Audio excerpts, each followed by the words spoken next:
Zero vendor policy patutupad naman bukas sa paligid ng Quiapo Church sa Maynila kasabay ng pagbabasbas ng mga replika ng Jesus Nazareno.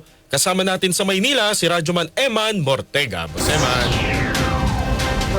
Radyo Manaljo, tama nga kayo dyan, no? Inanunsyo nga ng lokal na pamahalaan ng Maynila na may quick na ipapatupad yung zero vendor policy sa gagawin pagbabasbas ng mga replika ng Pong Jesus Nazareno.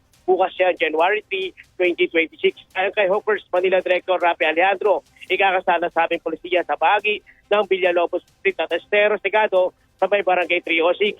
Magsasagawa rin ng clearing operation para matanggal lahat ng sagabal sa kabaan ng Carlos Palanca Street malapit man sa may simbahan.